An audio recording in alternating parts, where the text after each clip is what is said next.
मी उद्धव ठाकरे यांच्यावर नाराज आहे, पण सध्या तरी त्यांच्या सोबतच आहे. पण उद्या कुठं असेल हे सांगू शकत नाही, अशी महत्त्वाची प्रतिक्रिया माजी आमदार महादेव बाबर यांनी दिली.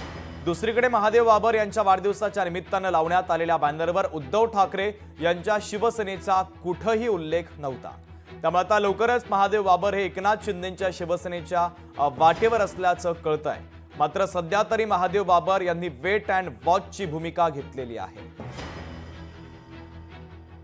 तर महादेव बाबर यांच्यासोबत संवाद साधला आमचे प्रतिनिधी अमोल धर्माधिकारी यांनी. पाहूयात. कडवट शिवसैनिक म्हणून ओळखले जाणारे महादेव बाबर सुद्धा आपल्या सोबत आहेत. काही दिवसांपूर्वीच त्यांनी मुंबईमध्ये जाऊन उपमुख्यमंत्री एकनाथ शिंदे यांची सुद्धा भेट घेतलेली होती आणि त्यानंतर चर्चा सुरू झाल्यात. आता तुम्ही ठाकरेंची साथ सोडणार आणि एकनाथ शिंदे यांच्या शिवसेनेत प्रवेश करणार. काय ठरलेलं आहे? कधी पक्ष प्रवेश होतोय? आदरणीय आत्ताचे उपमुख्यमंत्री आणि पहिले मुख्यमंत्री यांना जे भेटलो मी, ज्याचं माझ्या स्वतःचं या मतदारसंघातलं काम होतं. काम काय होतं तर ज्योती चौकामध्ये या प्रचंड ह्या एरियातल्या सगळ्या लोकांची इच्छा आहे की छत्रपती शिवाजी महाराजांचा पुतळा, अश्वारूढ पुतळा या ठिकाणी झाला पाहिजे.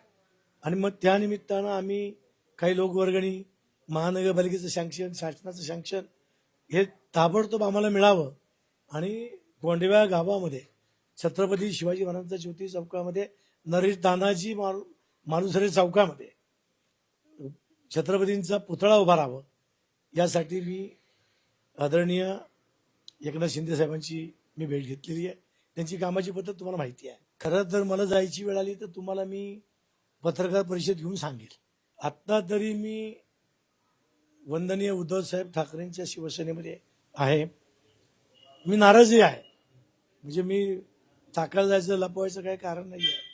महादेव बाबर यांचा एकनाथ शिंदे यांच्या शिवसेनेतला प्रवेश नेमका होणार कधी, याची सुद्धा उत्सुकता आता लागलेली आहे.